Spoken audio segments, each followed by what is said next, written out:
Yes! Welcome, everyone. My name is Ivy Ramirez, and with me is my co-creator, Marlene Gamble. And this is another episode of Fuck Customer Service. Hey. Yeah. I got good news and bad news. Which one you want first? Good news. You don't sound very convinced to hear the good news that I have, okay? Listen, I'm just giving you a warning right now because summer vacation is coming up in less than, a week? I think I have a week left. 2 weeks. 2 weeks. Left? Like, are you dying? Left. No, I have, yes. Like, I'm going to be a completely new person. The amount of caffeine that I'm going to need to survive through the day. I might have to even change my whole sleep schedule. I don't even know what the fuck's going to go. This is my first actual summer where I have to care for another human being. Oh yeah, you were normally working, so you didn't have this stay at home stuff. Yeah, I never did this stay at home nonsense. So you're gonna finally walk into the wall. I'm gonna walk into the wall like caffeinated Kool-Aid man. Oh yeah, who's ready to swim? It's like 6 o'clock in the morning. Mom, you're supposed to brew the coffee, not snort it. It's like we're demoing the house today. Oh my god. Open floor concept. I don't know where the kitchen is going to go, but it's going to go somewhere. Everything's going to be like up against the wall. That wouldn't work though, right? Like you need some sort of like pillars or support beams to like hold that shit up. Yeah, some structural support. That's going to be me just standing there waiting for my husband to come home. Just holding up this beam like any day now. Was that the bad news? Oh no, the bad news is I'm not sure if my heart can take it. I have all these ambitions, but I'm not sure, you know. Duct tape and super glue is what's holding this bitch up. That's why I've never been the type of employee to use my vacation days. I go in just like that photo of Samuel L. Jackson where it's like he's all nice and proper when he's interviewing or first day on the job, and then they shows like the aftermath where he's like all disheveled. Right? Dude, I'm gonna be the best fucking employee. I'm gonna get all the fucking awards. Like I'm gonna change how this company does business. Change is possible. Yes, we can. And then you get to like a few days later, a week later, sometimes a month, and then it's just like, dude, fuck y'all. Fuck all of y'all. Just like, fuck you. Fuck these packages. New kid walks in. I don't even know who the fuck you are. Hopefully you're my replacement. Poor guys. They come in all bright-eyed and bushy-tailed, ready to work, all full of joy and happiness. And we're just like energy suckers. Like energy vampires. Yeah, energy vampires, exactly. It was like, they're so happy to be there, and you're just like, I used to look like that. Now I feel like burning the bitch down every morning when I come in. Like that, like the fucking Waiting, the movie Waiting, where like he comes in and they're like showing him around. They're like, oh, we do this like this and whatever. And then there's like so much fucking chaos, and then he gets to the end of the movie and he's just like, fuck you, you're cool, fuck you. Yep. That was basically my exit speech. Like, do you want to say anything? No, I don't want to say anything. Goodbye, motherfuckers. My time up in this prison is done. I just wanted to thank you. And also, shut the fuck up and mind your own goddamn business. Oh my god, that part was amazing. It was Alana Ubach. And that's what I'm saying, like your entire day is consumed in nonsense. Like you have 8 hours to go to work or go to school, and then you have 68 hours to sleep, and then you have 8 hours for the rest of the stuff that you actually want to do. Like your purpose that you came to this world to do is like condensed to 8 fucking hours, because the rest is all this fucking hamster wheel bullshit. Right. And you're just like, how the fuck am I supposed to do anything with myself? Yeah, exactly. And then you ask for the vacation time, and they make you feel like you're a piece of shit for wanting time off. Yes. That's why I never picked up on that whole, oh, I'm gonna have breaks and I'm gonna have this, I'm on vacation. And it's because I think there was one time at some point somewhere I asked for vacation time, they're like, we really need like, you. Like we really you need pick you that right week. now. Like, we're really going to need you. It's like, how do you possibly know that you're really going to need me 4 months from now? Are people going to quit and it's just going to be me and fucking Larry picking his nose over there? It's like, how do you fucking know? Right.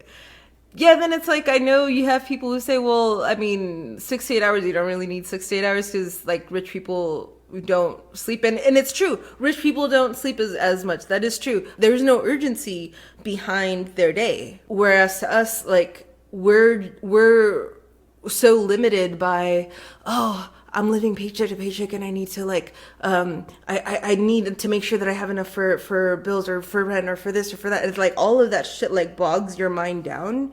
Yeah. And all of your energy is literally on, I need, or I want. And all what you're not realizing you're doing is, like, you're attracting that to be your reality, right? Like we've spoken about it in the past, where it's like your words are energy. You have to stop going from I need, or I want, to I have, I'm thankful for. Because if you come from that mindset of you're already rich, like there's the examples when people say, like, if you had already the infinite amount of money that you need in order to live your life, what's the mindset that you would have? How would you live? Go with that and live your life like that, and it'll just change your whole fucking reality. Right. But yeah, that was kind of like, well, what you said, like, when people are, like, wealthy and they're more, like, they take things a little bit slower, right? Yeah. Kind of like that movie, In Time. The only reason he stuck out was because he was at the restaurant and he was hurriedly eating. Right? Because he had to eat super fast. That's how he was raised, to eat super fast. Yep. Where his time actually mattered. You know, he was living second by second.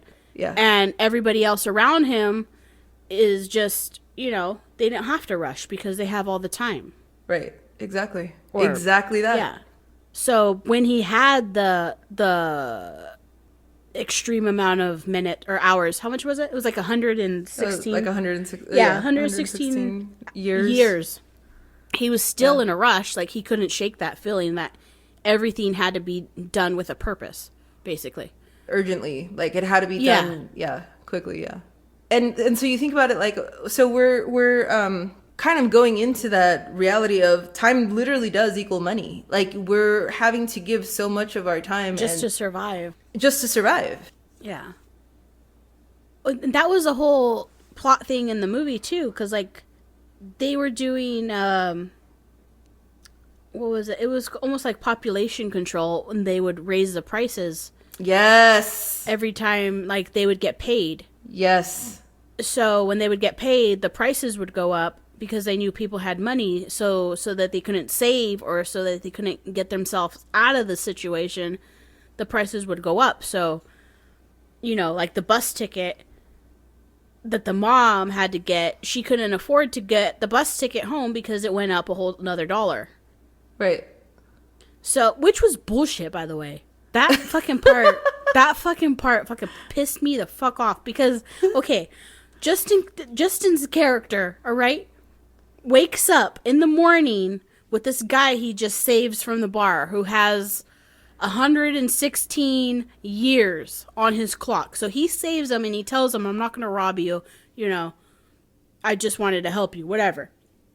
So they end up sleeping it off in this warehouse. And the guy was just fed up. Who knows how many years he's already lived.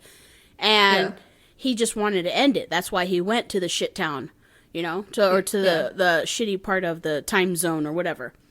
And then, so he wakes up with fucking 116 years, and what does he do? Dude, if your mom fucking tells you the night before that she's going to be stretched out thin after paying the loan and for him to meet her at the bus stop because she's going to need more life or more time. Yeah. You don't fucking waste your day. Like, you pack up your shit and you fucking make your way over to your fucking mom's work and you give her some time. Like, you have 116 years. Your ass has never seen 116 years. Like, the first person you go... No, he goes to his fucking drunk's friend's house and loads him up with 10 fucking years. And then he probably goes shopping and does whatever because he had some nice clothes and then some roses, and he's waiting at nighttime. Okay? He's waiting at nighttime for his mom to get off of work. He didn't go pick her out of work and say, Mom, you don't need to fucking work anymore. Right? And then she's over there fucking running it off. Dude, fuck you. The way, okay, I didn't want this to turn into a whole thing about in time, but like it is actually really interesting how they play it all out, because it's true. Like it is now applicable to our reality. We're living in time. What in time? We're in time. Anyway, we're living in it. Yeah, it's all in it. In the time. I want to go back to the guy that you said first about the 116 years. He fucking says, and to me, the most insightful fucking shit. Your mind can be spent even if your body's not. You can get to a point where you've lived and existed for so long that you're just like, all right, I'm over it. I've done this. I've accomplished so many things, and like we're done. But he also says, for a few to be immortal, many must die. Like, everyone can't live forever. Where would you put them? And I mean, like, yes, we think of how the planet is now with all of this overpopulation and shit. There has to be a mass purging of sorts in order to get the ecosystem to where it can support the people that are here now. Not to bring up conspiracies, but like I do believe that is why salads and healthy things cost what they cost, because it's not for everybody. Like, even like water, like you can tell which one's a healthy water and which one's a bad water by the price. Like, if they're giving out like 25-cent waters out of a vending machine, you're like, dude, that's out of somebody's freaking water hose. Yeah. You know, where back in the day, drinking out of the water hose for us was okay, you know? But now there's all these like toxins, and there's so many spillages, and like the groundwater is contaminated. You can't do that anymore. Yeah. But still, like, you go to McDonald's and you're going to pay like $7 for a salad, or you can get like fucking $4 cheeseburgers. Which one's going to fill you up? I think you're going to pick the fucking cheeseburgers. Right?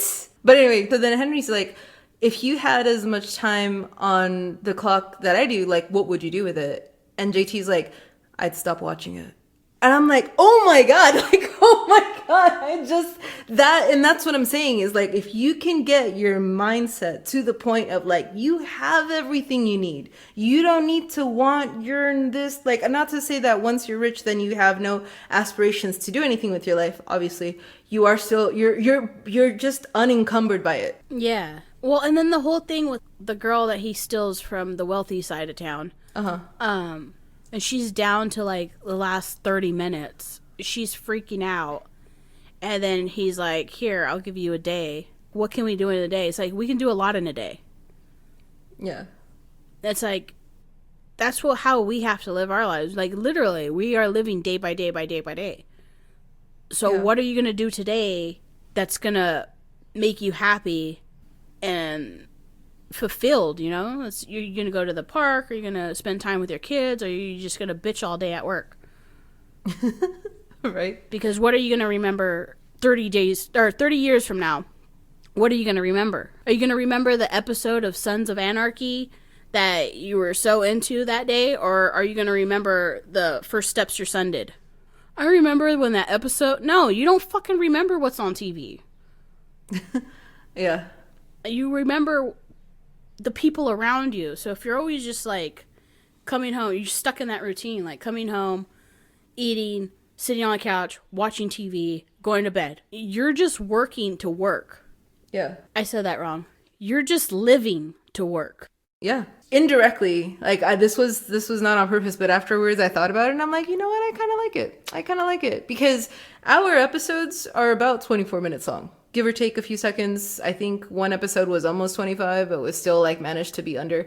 And I thought, you know, that's interesting because we have 24 hours in a day. We unpack useful insights in 24 minutes to help elevate minds. And then like once people are elevated, you know, then they can go and accomplish various things in that 24 hours. But you also can't forget about divine timing. That shit is glorious. Dude, I was actually recently inspired by something regarding divine timing because there was a choice that I had to make between something, and I thought, okay, but what's the answer? Like, what do I do? Like, what is, like, how do I figure this out? I'm not sure. Like, do I do it now? Do I do it later? What am I doing? And I thought, like, I sat with the choice for a moment, and I thought, oh shit, like, dude, if we're thinking about the dichotomy of, you know, bad versus good, like God versus the devil wants you to stay in a rut.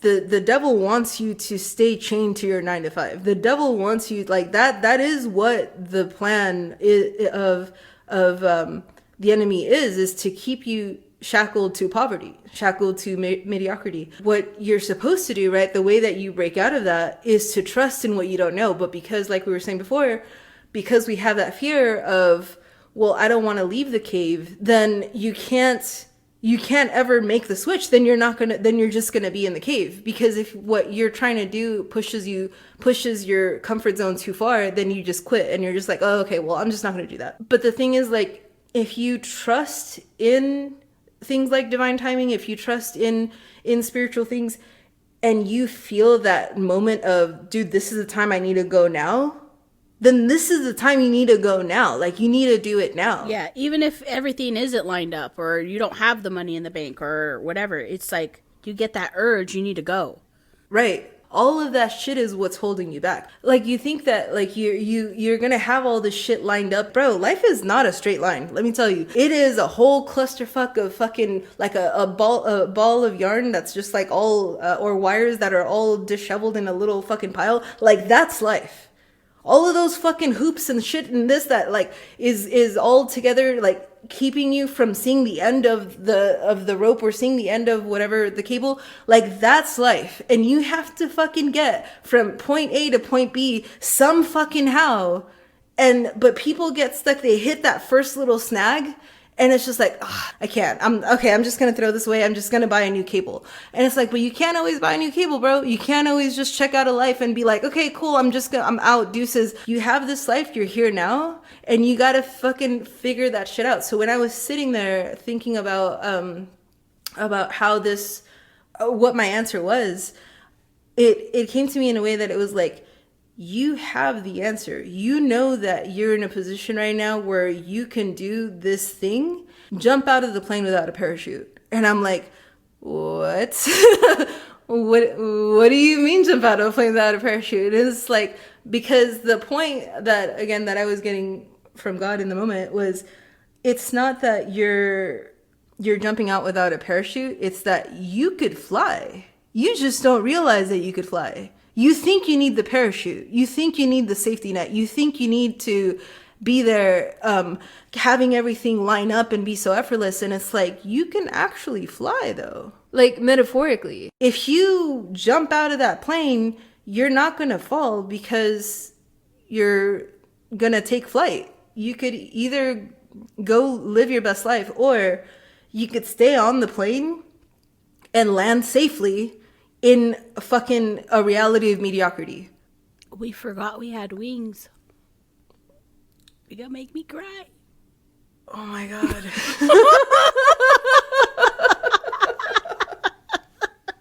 Bro, you can't lay it thick like that and then expect me to be like, I just picked my nose. Dude, you just like went all hard. You see, this is what I'm telling you. Like, you go on these just intellectual ranting moments. Right?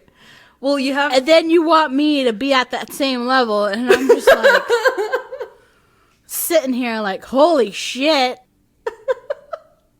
You know, he just peeled back the layer of open-mindedness. Well, it's like I was saying about I almost don't want you to say anything else. You're scaring me. I'm scared. Stop saying it. I almost need you to stop solving this riddle right now. Yeah, I just try to stop solving it because right now it's no, but I mean it's true. Like whenever somebody like needs to, or they're voicing their opinions, and I know that the older I get, I learn not to voice my opinion to anybody or share my goals. I just need to work for them, and then when they come to fruition, they're like, "Oh my God," you know? Yeah. But usually when somebody's like, "Oh, I want to go travel," or "I'm going to go take a trip over there," and it's like, "What?" It's like, you have a minimum wage job. Like, how are you going to get over there? But you shouldn't be thinking like that. You should say, do it, you know? Yeah. If you have that urge to up and go somewhere completely different or completely out of the normal, or like go somewhere where they don't even speak English, Yeah. it's like, do it. Like, why am I going to hold you back? Like, who am I to hold somebody else back? Right. Like, oh, don't go. I'm like, I don't want to project out my fears because, you know, I have a hard time just going down to the grocery store. And whereas, like, for instance, my brother, he wants to go to Japan. And it's like, go. Like, if you have that urge to go, you don't know. Like, I don't know what's out there waiting for him. Like, some kind of divine timing could be waiting for him. Like, maybe he's going to find his wife over there, you know? Yeah. Or he's going to find somebody, or he's going to find something that he likes, as in work, or something that he can do, and actually stay there. And that's where he's going to build his life, you know? We don't know what's calling him out there. So for somebody to be like, oh, don't do it. Like, well, you don't even know the language. You don't even know the area, or you don't know the place. It's like, who cares? You go, you either like it or you don't, you come back. It's not like a one-way street. Exactly. And that's what I'm saying. It's like, it's not all as simple and organized as people assume it is. But I like what you said about taking a leap of faith, so to speak, to going where you don't, you know, where you're not sure what's going to happen, because that was similar to how it happened for me when I had this idea of I'm going to move to New York. It was this feeling that was just so strong in my mind, my heart, my, like, just my entire being, that I was just like, I need to be in New York right now. Like, this is the time right now to go move to New York. And I never visited New York. I don't know anybody in New York. Like, I've never been on this side of the States. And everyone that I told my idea to, like you said, like, don't share it until it comes to fruition, because everyone that I told my idea to, or my plan rather, was like, what are you going to do? Like, they're just going to rob you, or they're going to mug you, or they're going to this, like, they're going to kill your dogs. Like the feeding so much negativity and fear into my mind from me sharing it with them before I actually do it. And I just, regardless of that, I still was like, no, fuck it. Like, this is the time I need to do this now. And I drove the 39 plus hours that it is to get here, because I love driving, but that's a separate story. Yeah. And, but like, I get here and I'm just like, dude, I was a New Yorker this entire fucking time. I just didn't realize it. I was in the wrong city. Not to say that I have anything against Las Vegas, because I love Vegas. It's always going to be definitely a part of who I am. But like, I was always a New Yorker, and I didn't even fucking realize it. I had to take that leap in order to get here now and feel this happiness. And if anything, like, you have to take that leap of faith. You have to jump out of the plane and realize that you could fly. Like, it's corny as fuck, I know, but it's true. Like, you have to have that faith in yourself and in whatever you believe in, that everything's gonna work out. It's gonna make me cry, dude.